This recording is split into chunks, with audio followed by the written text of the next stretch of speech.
Welcome to the Great Detectives of Old Time Radio. From Boise, Idaho, this is your host, Adam Graham. If you have a comment, email it to me, box13@greatdetectives.net. Follow us on Twitter at Radio Detectives and become one of our friends on Facebook, facebook.com/Radio Detectives. Today's episode is brought to you by the financial support of our listeners. Let's go ahead and we'll take a listen to today's episode, The Adventure of the Dying Detective. The Adventures of Sherlock Holmes, with Sir John Gielgud as Sherlock Holmes and Sir Ralph Richardson as our storyteller, Dr. James Watson.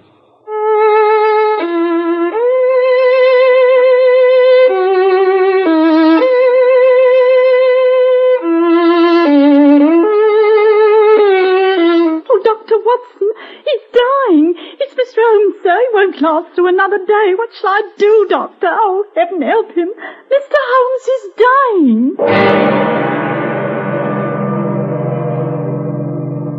I'll never forget that terrible November day in '89. I was in practice in Paddington, and Mrs. Hudson, our old Baker Street landlady, somehow made her way to my room through the fog with that dreadful message. I was horrified. I'd heard nothing of Sherlock Holmes' illness. I'd seen little enough of the man himself for some time, knowing that he was engaged in a very complex case somewhere. But I need hardly say that when I'd calmed Mrs. Hudson as best I could, I snatched my coat and hat, and I rushed out with her to a hansom. Doctor, we're going so slow. Great heavens, man, can't you go faster? I'm a doctor. A man's life depends on it. Not a hope, sir. Not in this fog. Can't hardly see a yard. Careful, man. Sorry. Can't have it all ways. Nearly went into that tray, I did. Blind hurry. Oh, do what you can. Try the side streets. No lights in them, Governor. What number was it you said in Baker Street? 221B, Mr. Sherlock Holmes. Is it him that's dying? It is. Hurry, man. You have double fare. That's different, sir. I don't mean the fare, but if it's Mr. Sherlock Holmes, it's different, I mean. Get up there, my beauty. Oh, Mrs. Hudson, I really must beg you. The thing's worrying enough without tears. Oh, I can't help it, Doctor, honest. I'm that upset. He's been so good to me always. Yes, I know. I'm sorry. How long has he been like this? So ill? 3 days it's been. Sinking faster. Oh, it's pitiful to see him lying there. But why on earth didn't you tell me before? At least you could have got some kind of medical help for him. Let me. You know how masterful he is. I couldn't bear it any more when I saw him lying there this afternoon.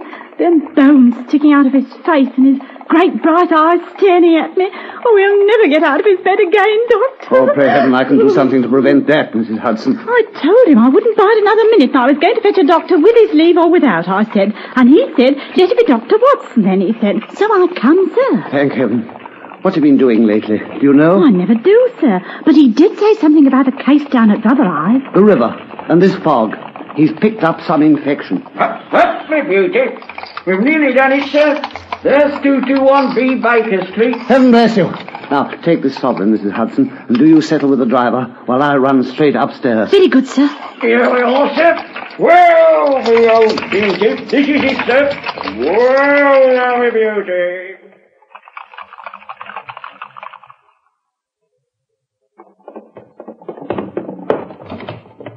Holmes. Great heavens. Holmes. Well, Watson. Back to the old haunt again, I see. You never could escape from Baker Street for long. But we've fallen on evil days, you see. My dear fellow. No, Watson, keep back. Come one step nearer. I shall order you out of the house. But you're sick to death, Holmes. I'm a doctor. Do what I say, Watson. Stay where you are. You're in a fever. Mrs. Hudson was right. I've never seen such a brightness in man's eyes. Yes, and this foul crust on my lips. And my bones almost breaking through the skin. Oh, don't think I haven't seen it, Watson. Don't think I haven't kept staring into the mirror these last 3 days. Just waiting. Waiting? For confirmation. What I've suspected from the start. Well, now let me... No, don't be angry with me, Watson. You're a good fellow, but it's for your own sake, and you must keep your distance. Don't come near me. My sake? Holmes, you're delirious. But I know, you see. I know what's the matter. It's a coolie disease from Sumatra, Watson. The Dutch know more about it than we do, but even they've hardly made much of it. It's deadly and horribly contagious. Good heavens, Holmes. Do you suppose that'll hinder me? It's my job, man. I'd go near a stranger in such circumstances, let alone an old friend. Stay where you are, I say. Do I have to ask again? Sit there and I'll go on talking. Otherwise, you'll have to leave me alone to die in peace. Now, Holmes, I warn you. You can be master elsewhere, but at least I'm master in the sick room. Now, I'm going to examine your symptoms and treat you for them. Now then, very well, Watson, I must say it. If I am to have a doctor, I must at least have a man in whom I've some confidence.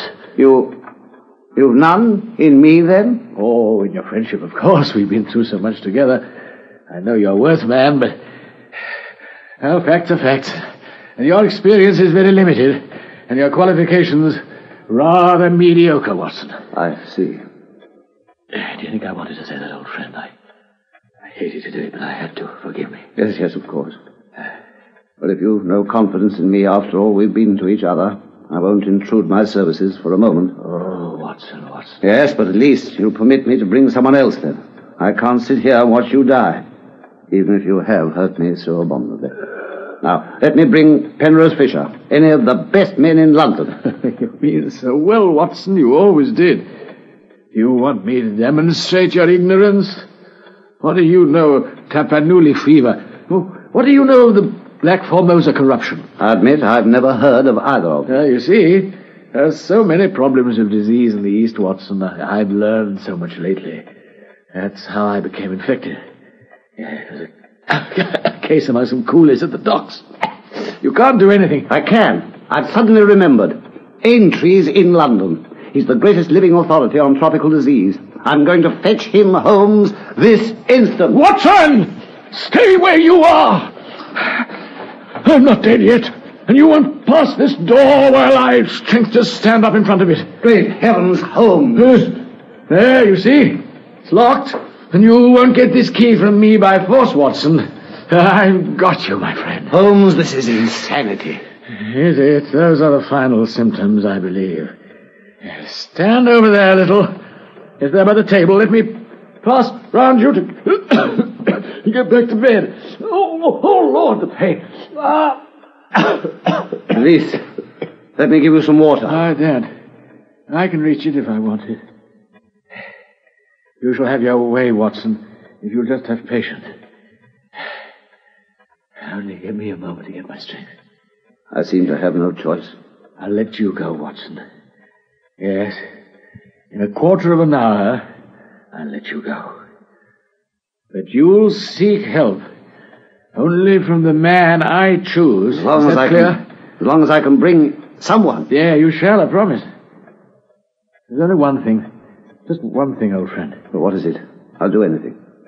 Have you any change in your pocket? Change?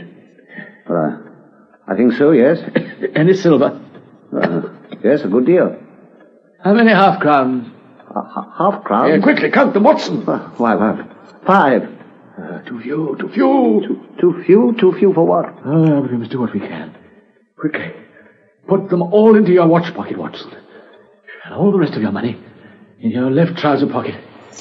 Thank you. It'll balance you so much better, do you see? Delirium. Oh. Light the gas now, will you? I'll let you move to light the gas, Watson, but you must be careful. Not for one instant must it be more than half on. I implore you, Watson. Otherwise the balance of your silver will be altered again. Thank you. Well, now there's nothing to do but wait.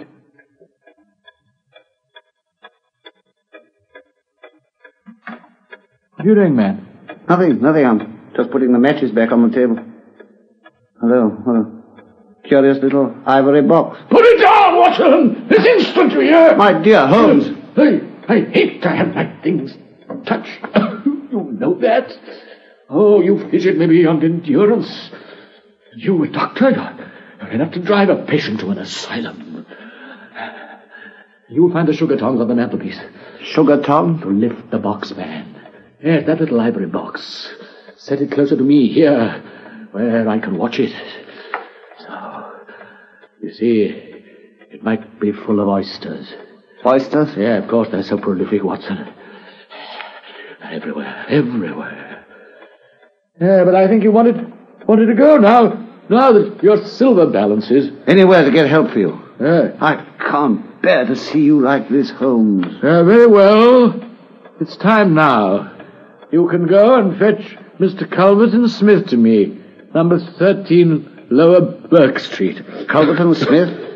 I've never heard the name. No doubt. It may surprise you that the one man on earth who really knows about this disease isn't a medical man at all, but a planter. He's a well-known resident of Sumatra, home on leave. I'll go at once if you'll give me the key. Yes, stay there. I'll throw it up on the table. Oh, there's only one thing more, Watson. One more. What is it? You may have to plead with him to come. To plead? Yes, there's no good feeling between us. His nephew, a young fellow called Victor Savage, he died recently. I'd suspected foul play, and I let Culverton Smith see that I suspected, so that the fellow has a grudge against him. But you'll beg him, Watson, implore him, get him here by any means. He's the only man in all the world who can save me. I'll bring him if I have to carry him. Nothing of the sort. Persuade him to come, but come back yourself first. Yes, make any excuse so as to reach me before he does. You won't fail me, Watson. I never did, I think. No. Oh, bless you, Watson, never. Here's the key. In Lower Burke Street, Culverton Smith. Yeah, you and I, Watson, have done our part. But the world might still be overrun by oysters. All our gaslit, foggy, wondrous world.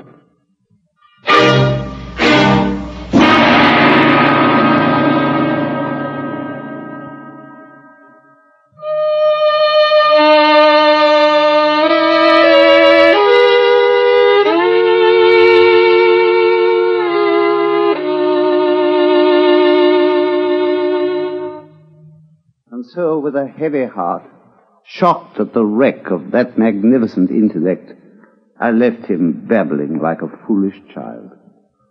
The fog had lifted a little, but progress through the gas-lit streets was still delayed. I found my destination at last, 13 Lower Burke Street. And feeling desperate, I forced my way in past the manservant who opened the door. I found myself in a dark hall, confronting the figure of a man, very small and twisted in the shoulders and back, but with a skull of enormous capacity and a face coarse-grained and strangely yellow. Mr. Culverton Smith. Mr. Culverton Smith. What is the meaning of this intrusion? I'm sorry, but the matter simply can't be delayed. My friend, Mr. Sherlock Holmes... What? Holmes? You come from Sherlock Holmes? This instant. My name's Watson. What about Holmes? How is he? Desperately ill. That's why I've come. So? I'm sorry to hear it. Do sit down, Mr. Watson. Doctor. Indeed. A professional in my own amateur line, then? And Mr. Holmes has his enemies, too. In crime, of course, where ours are among the microbes. It's on account of your special knowledge that Mr. Holmes wanted to see you, Mr. Smith.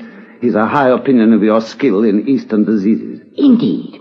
I will confess the subject is a particular hobby of mine.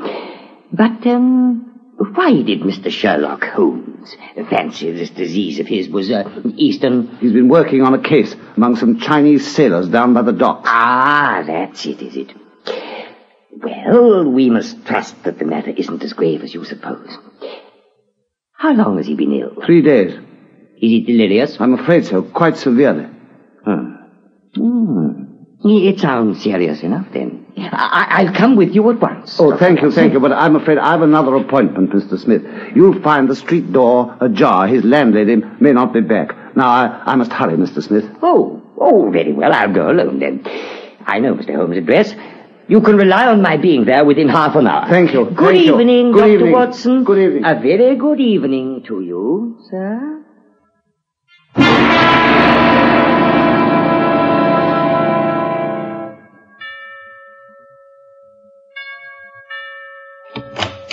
Who's that? All right.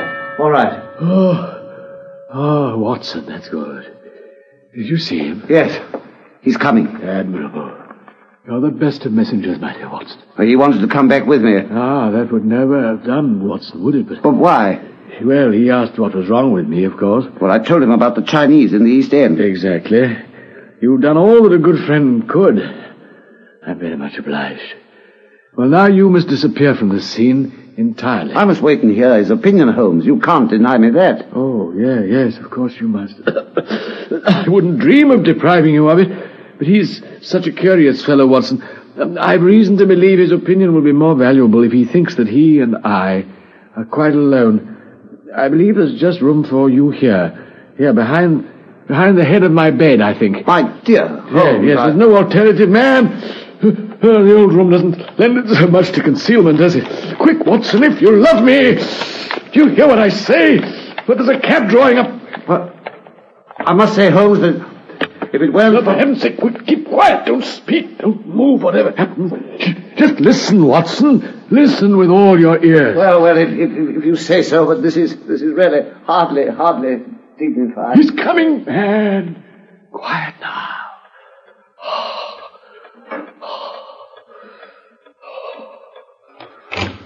Oh. Holmes. Holmes. Can't you hear me, Holmes? Smith. Is that you? Oh, thank heaven. I hardly dared to hope you'd come. I should imagine not indeed. And yet, I did, you see. Coals of fire, Mr. Sherlock Holmes. Yes, it's very good of you, very noble of you. I appreciate your special knowledge. You do, eh? Fortunately, you're the only man in London who does.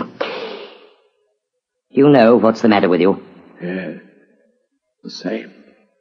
I recognize the symptoms. I shouldn't be surprised. And a bad lookout for you, if it is, eh, Holmes?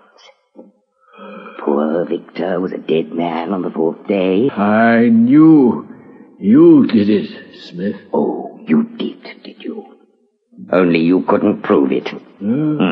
So, you spread your rotten reports about me, and then you come crawling when you're in trouble yourself.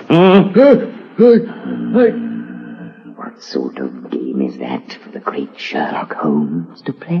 Let bygones be bygones, Smith. I'll forget it all. Only cure me and I'll forget it all. Forget? What? About Victor Savage's death. You as good as admitted just now that you've done it. I'll forget it. Can't you remember any unusual incident about the time your symptoms began? Nothing. I'm too ill. Didn't anything come by post, for instance? A box, by chance? Smith, in mercy's name. Holmes, you must hear me. An ivory box. It came on Wednesday. Yes. You opened it. Do you remember? Yes. There was a sharp spring inside it. Some kind of joke. A joke, eh? Wasn't any joke, as you find out your cost. I remember the spring. It drew blood. That box there on the table. Ah, the very one, by George. And it may as well leave the room in my pocket. There goes your last shred of evidence, Sherlock Holmes. But you have the truth at last, and you can die with the knowledge that I killed you. You knew too much about how Victor Savage died, so I've sent you to join him. I think I'll sit here and watch you go. You haven't long now.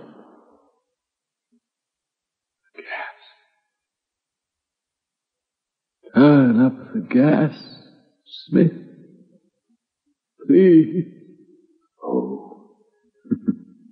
The shadows begin to fall, do they? Very well. The gas, eh? All the better to see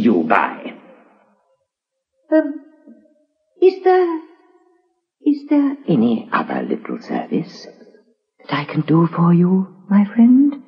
Yes, if you'd be so good. Just give me your hand. Your hand. Your hand. Ah, thank you. What's the meaning of this? I wouldn't struggle if I were you, Mr. Culberton Smith. These handcuffs are quite strong enough to hold you. You can stand. Ah, my pipe. You're perfectly well. The best way of acting a part, of course, is to be it, Smith. I give you my word that for the last 3 days I've tasted neither food nor drink, but really it's the lack of tobacco that I found most irksome. Holmes, I'll murder you. You almost did, my friend. But wait, there's someone coming in I think who'll be delighted to make your acquaintance. Ah, good evening, Inspector Morton. There's your man. Thank you, Mr. Holmes. We've been waiting in the street as you told us to in your message. Yeah, and cold enough, too, I'd fancy, on a night like this. To save a poor invalid trouble, Inspector Mr. Smith was so very good as to give you our signal himself by turning up the gas. For heaven, this is an outrage. I'll not stand for such a trick. One trick's as good as another, Mr. Smith. Inspector Morton is from the yard, and the sergeant, well, you better hold out your hands and go quietly. Come, sir. I arrest you on the charge of the murder of one Victor Savage. And the attempted murder of one Sherlock Holmes. Oh, by the way, Morton, the prisoner, has a small box in his left-hand coat pocket, which I think it'd be just as well to remove. Yes, but handle it gingerly, if you please. Let me pass you the sugar tongs. There, that's it. Yeah, here, on the table. Thank you so much. A nice trap, Holmes. Or so you fancy. But you've no witness. And whatever was said in this room was only between ourselves. And my word is just as good as yours. Hatch! Oh, I beg your pardon. Good heavens! My dear Watson, where are you? Bless you. Oh, yes, behind the bed. I owe you 1,000 apologies. So I should think, Holmes, I've never been so uncomfortable in all my life. Oh, my poor dear fellow. I need hardly introduce you to Mr. Culberton Smith, who I am sure will now accept his defeat most gracefully, now that he sees that you were witness to his confession. Your servant, Mr. Smith. Confound you, Sherlock Holmes. Thank you. Take him away, Inspector. We can make all formal arrangements later. In the meantime, Watson, perhaps you'd be good enough to pour me out a glass of brandy. Well, take his other arm, Sergeant. Much obliged to you, Mr. Holmes. You've done it again. Good night, sir. And Dr. Watson. Good night, Morton. Good night. After you, Mr. Smith. Well, there you are then, Holmes. Here's your brandy. Thank you. And I should prescribe a couple of biscuits. For an empty stomach, I think. Oh, thank you.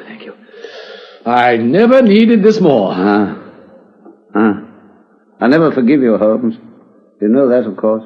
Oh, come, Watson. No, never. It was essential now to convince Mrs. Hudson that I was a dying man, so that she could convince you, and you could convince our friend Mr. Culberton Smith. Yes, but you should have told me. Don't be offended, Watson. It was really a compliment, you know. Compliment? Well, among your many talents, dissimulation finds no place, old friend.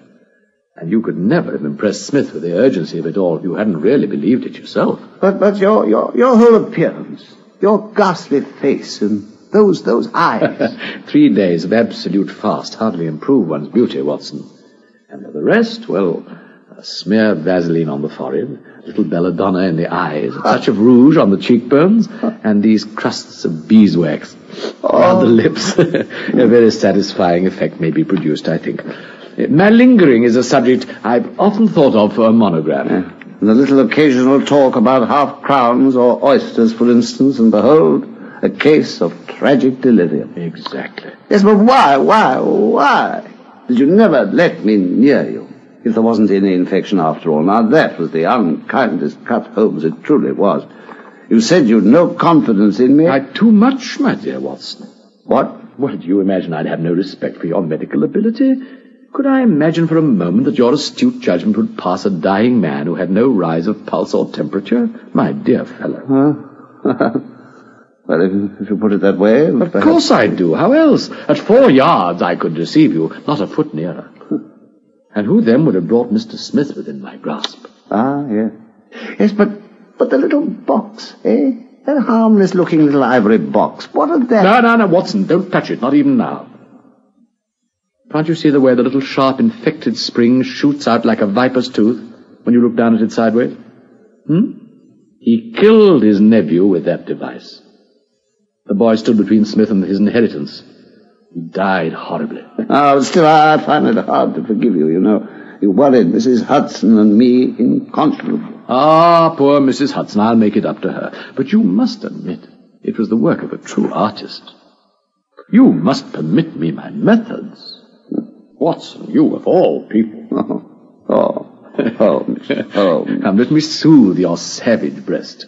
And then, perhaps, when I've dressed, something solid and nutritious at that little chop house of ours in the Strand would not, I fancy, be out of place. I confess that dying is quite one of the hungriest hobbies I've ever taken up. The Adventures of Sherlock Holmes, based on the original stories of Sir Arthur Conan Doyle, have been dramatized anew with original music composed by Sidney Torch. Sir Ralph Richardson played the part of Dr. Watson, and Sir John Gielgud that of Sherlock Holmes. The program was produced by Harry Allen Towers.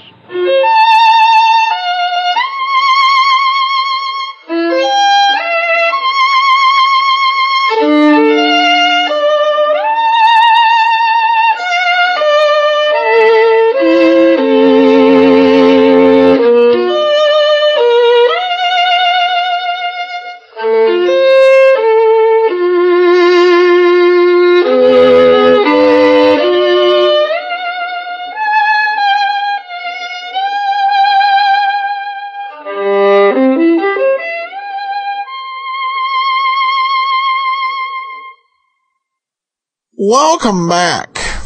Well, this was, I think, absolutely great performance by John Gielgud. This is generally not one of my favorite Sherlock Holmes stories, because to me, it always feels like somebody should have caught on to this.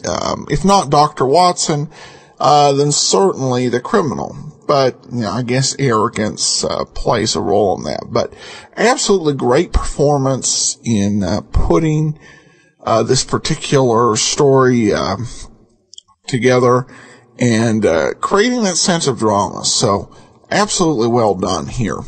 Well, we do turn now to listener comments and feedback and a review of the podcast, but actually seems to be more of the app on iTunes.